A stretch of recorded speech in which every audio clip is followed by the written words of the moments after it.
Dick Cheney, mmoja wa viongozi wenye ushawishi mkubwa katika siasa za taifa la Marekani, alihusishwa moja kwa moja na uamuzi wa kuivamia Iraq mnamo mwaka 2003, amefariki dunia hapo jana akiwa na umri wa miaka 84. Kwa mujibu wa taarifa ya familia yake iliyotolewa hapo jana, Cheney alifariki kutokana na matatizo ya nimonia pamoja na maradhi ya moyo. Cheney ambaye alikuwa na ushawishi mkubwa kabla ya kugombea nafasi ya makamu wa rais pamoja na George Bush kwenye uchaguzi uliofanyika mnamo mwaka 2000, ambapo alifanikiwa kushinda na kuingia madarakani mwaka 2001. Kabla ya hapo aliwahi kuwa mbunge wa Wyoming na waziri wa ulinzi wa taifa la Marekani. Akiwa makamu wa rais, Cheney alipigania kwa nguvu kuongezewa mamlaka ya urais, akidai kuwa yamekuwa yakipungua tangu kashfa ya Watergate iliyomlazimu Rais Richard Nixon kujiuzulu.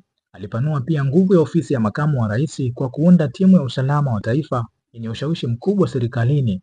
Cheney alikuwa kinara wa msukumo wa Marekani kuivamia Iraq, akitoa onyo kali kuhusu kile alichokiita tishio la silaha za maangamizi lililokuwa chini ya utawala wa Saddam Hussein.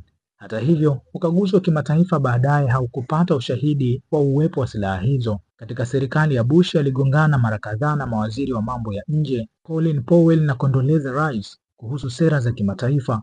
Cheney alitetea matumizi ya mbinu kali za uhoji dhidi ya watuhumiwa wa ugaidi kama vile waterboarding na kunyima usingizi, mbinu ambazo mashirika ya uchunguzi wa haki za binadamu pamoja na kamati ya intelijensia ya Seneti ya Marekani ziliwahi kuzitaja kama mateso. Binti yake Liz Cheney pia alijipatia jina kubwa katika siasa za Republican, akihudumu katika baraza la wawakilishi la Marekani. Hata hivyo, alipoteza nafasi yake baada ya kumpinga Rais Donald Trump na kupiga kura ya kumfungulia mashtaka kufuatia shambulio la Januari 6 mwaka 2021.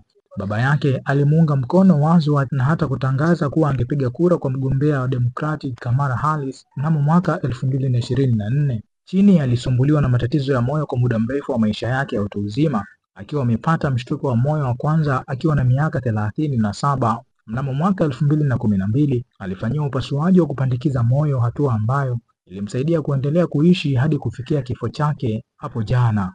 Mwenyezi Mungu ailaze roho ya marehemu mahala pema peponi. Bakari Chimpanga, DocNation TV.